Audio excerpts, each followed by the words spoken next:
Welcome to the session on organization of knowledge in libraries, library classification. In this session, we will discuss normative principles, canons for work in the idea plane.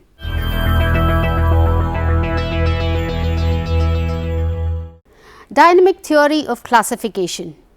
Theory of library classification developed through the process of formulation and refinement. R. S. Parkey identified two distinct stages in its development through the passage of time. Stage 1 was called by him the descriptive theory because it was the description of the practices followed in library classification. These practices were regarded as the norms for designing classification schemes. It held the sway until early 1950s. The classification schemes designed before 1950s were not based on any theory, but merely on either the flair of the designer or his practices in the libraries. The stalwarts who contributed to the descriptive theory through their writings and enunciation of principles were J. D. Brown, E. C. Richardson, E. W. Hume, W. C. Berwick Sayers, Henry Evelyn Bliss and Dr. S. R. Ranganathan. Some of them also successively used these principles in developing their classification schemes. At the second stage in the development of classification theory, we can see that a sound theory capable of carving out a methodology for the design of classification schemes was originated. This theory was developed by Dr. S. R. Ranganathan between 1948 and 1955. Parkey named the theory in this stage as dynamic theory of library classification because it alone can provide for the degree of detail required by the growing complexity of subject treatments in documents. The dynamic theory was presented for the first time in the second edition of Prolegomena to Library Classification 1957. The third edition of Prolegomena, published in 1967, contained a more advanced version of the theory. Formulation of the descriptive theory to organize knowledge was based merely on the existing practices in classification. As the practices then were independent of any theory, it was the practices that guided the theory. This trend was later reversed. In stage 2, the theory of classification reached a point where it could mold the practice and influence the continued development of the classificatory practices. The dynamic theory was no longer descriptive. It has provided a stable methodology for designing schemes of classification. It helped the designers of library classification schemes to keep pace with the problems of the growing universe of knowledge and make more stable schemes. It also helps the classifiers to find appropriate solution to their problems in classificatory work. Dr. Ranganathan strongly advocated that the subjects should be placed in the schemes of classification in a most helpful sequence. The earlier schemes were based purely on enumeration and hence they failed to observe such a helpful sequence. He therefore rejected the earlier schemes and worked towards developing a theory that could provide a filiatory sequence of classes in a scheme of classification. However, he visualized a perennial problem in this context, and that was the problem of transferring the multidimensional universe of knowledge into a unidimensional or scalar one.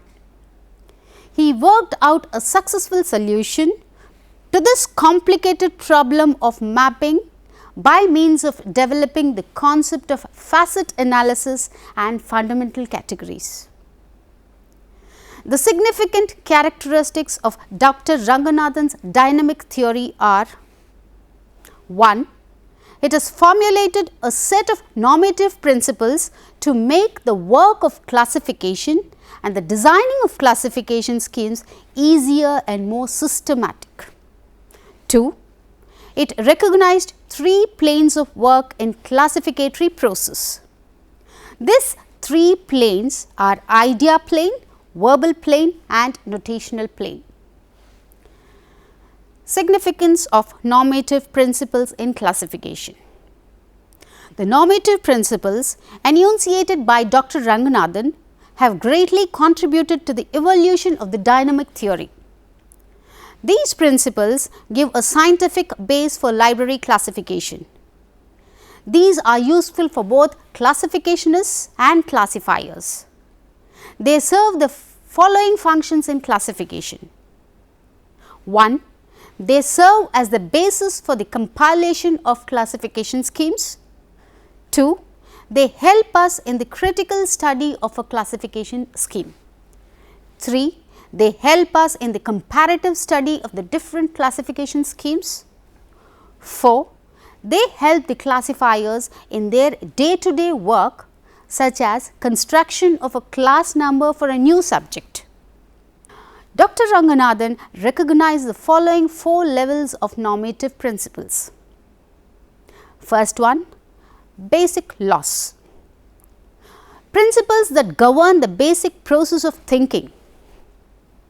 Dr. Ranganathan formulated 6 basic laws, namely law of interpretation, law of impartiality, law of symmetry, law of parsimony, law of local variation and law of osmosis. Second, fundamental laws.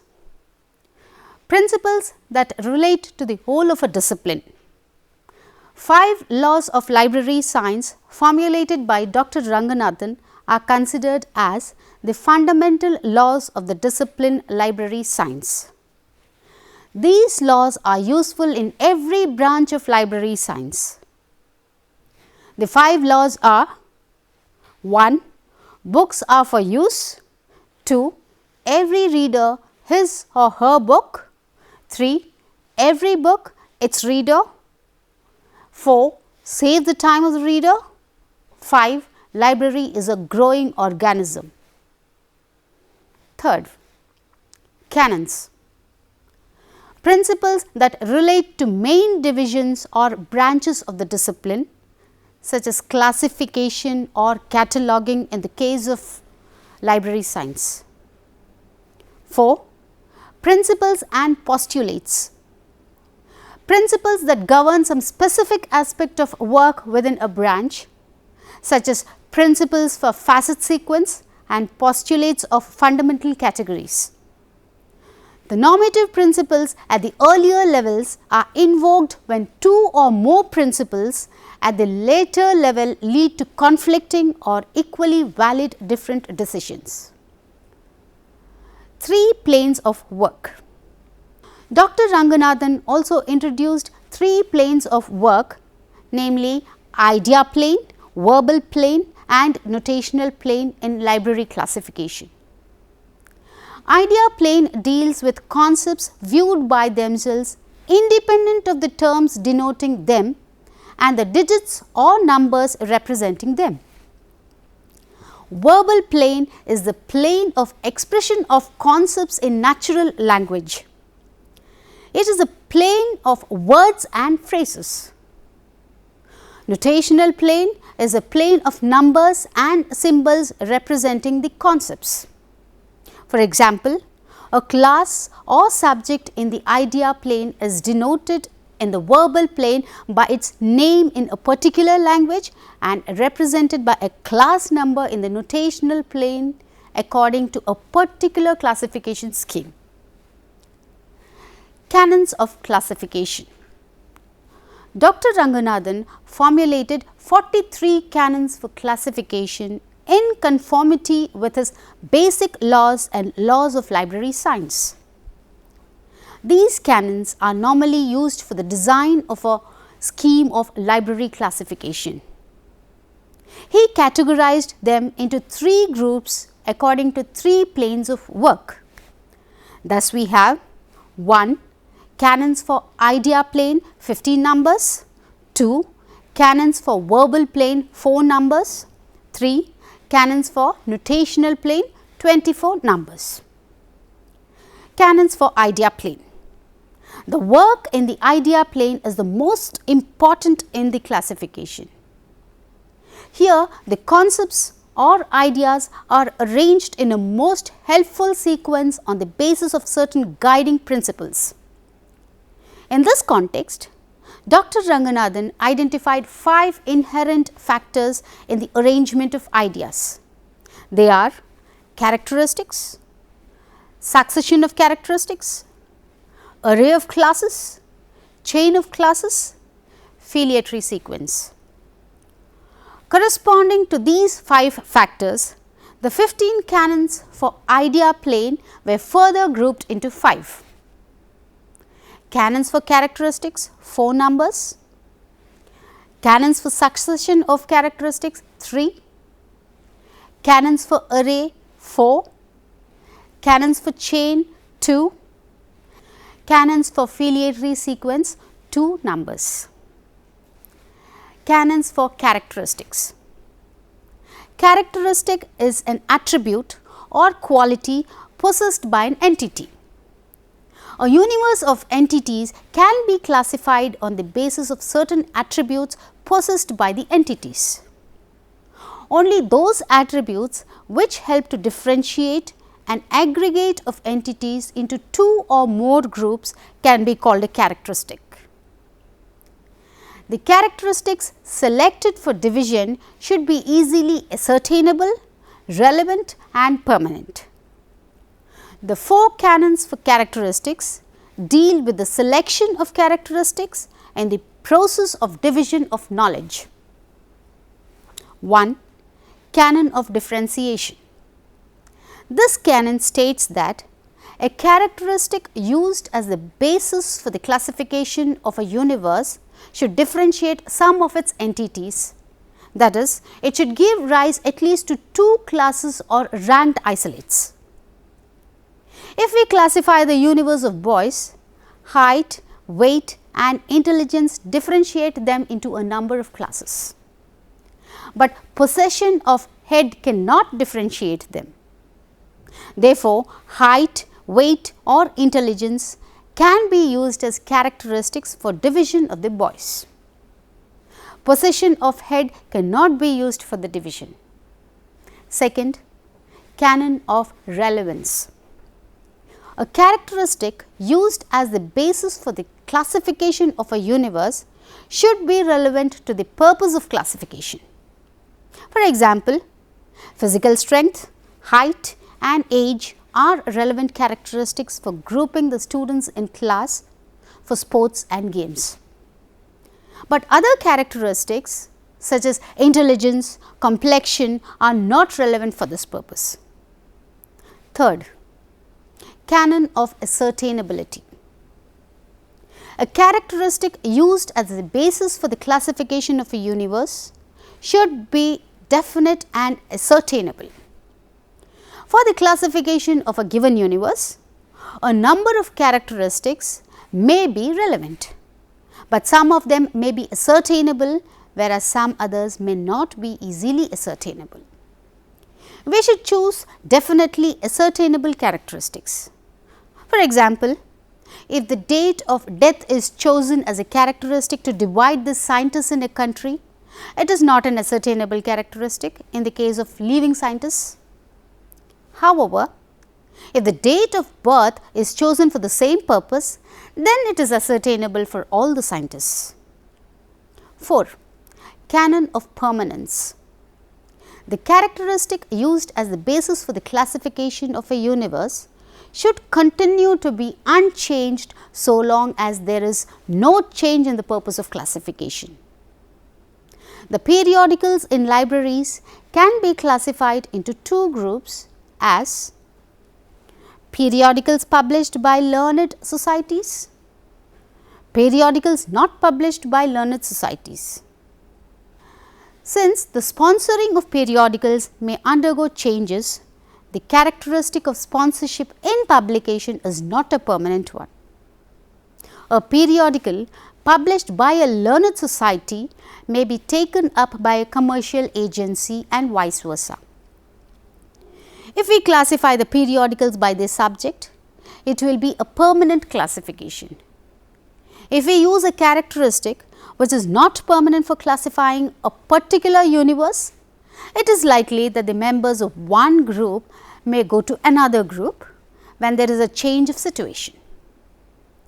Canons for succession of characteristics. Characteristics are used in succession one after another to derive the classes and subclasses in the process of classification of knowledge. While doing so, the scheme of classification should satisfy these canons. First one, canon of concomitance. This canon states that no two characteristics used in succession in a scheme of classification should be concomitant. That is, they should not give rise to the same array of subjects or isolate ideas. Independent characteristics should be applied in succession to give rise to different set of subordinate classes in each stage of division of a universe. For example, age and date of birth are concomitant characteristics because they will not give different subgroups in successive classification of a universe of people. Second, canon of relevant succession. According to this canon, the succession of characteristics in the associated scheme of characteristics should be relevant to the purpose of classification. For example, to classify literature books, Melville Dewey has chosen the sequence of characteristics: language, form and period. Dr. Ranganathan has adopted the sequence language, form, author and work. Both the sequence provide helpful arrangement of books on the shelves. Hence, both are relevant successions for classifying literature books. Third, canon of consistent succession. This canon says that the succession of characteristics should be consistently adhered to so long as there is no change in the purpose of classification. This means that the sequence in the application of characteristics once used should be followed consistently. Otherwise, arrangement of classes will become chaotic. However, if the purpose of classification gets changed, the succession of characteristics may also be changed to suit the new requirements. Suppose a classification scheme follows the sequence of disease and organ, and another scheme follows organ and disease sequence to classify the subject medicine, then it is necessary that these two schemes should follow the particular sequence they have chosen throughout the schedule. Canons for array. Each array of classes in a scheme for classification should satisfy the four canons. First one, canon of exhaustiveness. This canon states that the classes in an array of classes and the ranked isolates in an array of ranked isolates should be totally exhaustive of their respective common immediate universe.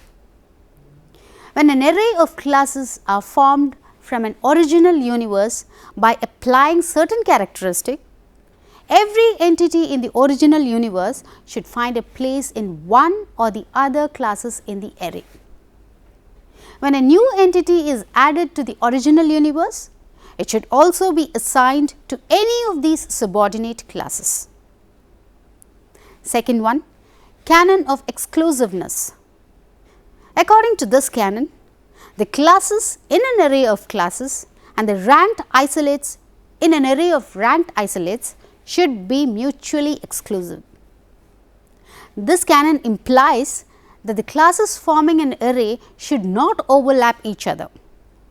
An entity should be shared by two or more classes. This canon can be satisfied if all the classes are formed from their immediate universe on the basis of a single characteristic. If two or more characteristics are applied simultaneously to derive a classes in an array, it may lead to cross classification. An entity in the universe may appear in 2 or more classes in the array. The simultaneous occurrence of an entity in 2 classes, sharing of 2 classes by an entity, can be avoided if the characteristics are applied in succession and the classes are kept in different arrays. It is also possible to combine characteristics and enumerate the classes in a single array called coalesced array without violating the canon. A coalesced array is an array formed by putting the various arrays formed at any stage in the progressive classification in succession to a single array, the succession of the arrays being such that the classes fall in the filiatory sequence. This explanation regarding the canon can be made clear by the following illustration. Suppose we group the literature books by 2 characteristics, by country of origin or by form. We get 2 arrays: American books, British books, French books, German books by country, poetry books, drama books, fiction books, essays by form. If the 2 characteristics are applied simultaneously to form an array, a book on American poetry can be placed in 2 classes: American books or poetry books. This is the violation of canon of exclusiveness. According to the canon, this book should be placed only in one class. Violation of the canon can be avoided if the 2 characteristics are applied in succession for grouping and the classes are kept in 2 different arrays as shown on the screen. These 2 arrays can be combined into coalesced array as literature books, poetry, drama, fiction, essays, American literature, American poetry, American drama, American fiction, American essays, British literature, British poetry, British drama, British fiction, British essays, German literature, German poetry, German drama, German fiction, German essays, French literature, French poetry, French drama, French American fiction, French essays. Third one, canon of helpful sequence. According to this canon, the sequence of the classes in an array of classes and of ranked isolates in an array of ranked isolates should be helpful to the purpose of those for whom it is intended. Dr. Ranganathan says that this canon should be followed in each array and also in any coalesced array in a classification scheme. Helpfulness of a sequence in an array may be determined with the help of few principles such as principle of later in time, principles of later in evolution, etc. Another important aspect here is that helpfulness will vary according to the type of users. What is helpful for one purpose may not be helpful for another purpose. Therefore, a general classification scheme has to be consistent in its sequence. In other words, the scheme should be designed to suit the purpose of majority user group. If a particular library has to meet the requirements of different user groups having different purpose, it has to form separate collections without altering the sequence in the classification scheme. Fourth one, canon of consistent sequence. This canon states that whenever similar classes or ranked isolates occur in different arrays, their sequence should be parallel in such arrays. Wherever insistence on such parallelism does not run counter to other more important requirements. According to this canon, a classification scheme should follow the same sequence in all similar arrays. Adherence to the canon has the following advantages. 1. It reduces the load on memory both for the classifier and the user. 2. It secures economy of time and effort in classification. Consistent sequence in arrays can be achieved in the following ways. First one, by using some principles of helpful sequence. Second, by using one and the same schedule, such as schedule of common isolates, to form similar arrays in different subjects. 3. By using certain devices such as alphabetical device and subject device. Now, let us summarize the whole session. In this session, we described the dynamic theory of library classification formulated by Dr. S.R. Ranganathan and differentiated it from the descriptive theory. We have also studied the significance of normative principles in the dynamic theory. The different levels of normative principles are explained.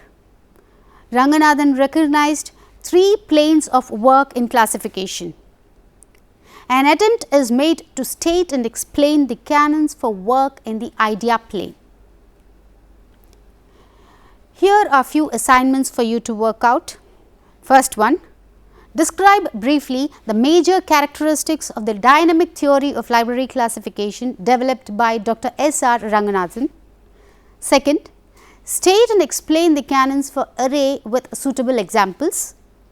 Third, examine how far the classification schemes DDC and CC achieves conformity to the canon of consistent sequence. Fourth, what do you mean by a coalesced array? Explain with an illustrative example how a coalesced array can achieve filiatory sequence among classes. Now, I will provide you with few books for further reading. First one, Prolegomena to Library Classification, 3rd edition, written by Dr. Ranganathan S.R., published by Sharda Ranganathan Endowment for Library Science, 1967. Second, Theory of Classification, 4th edition revised, written by Krishnan Kumar, published by Vikas Publishing House, New Delhi, 1988. Third, Library Classification, Facets and Analysis, written by Hussain Shahabat, published by Tata McGraw-Hill, New Delhi, 1993. Fourth, Bachelor of Library Science, Study Material, University of Calicut, 1995. Thank you for watching this session. See you in the next session. Until then, bye.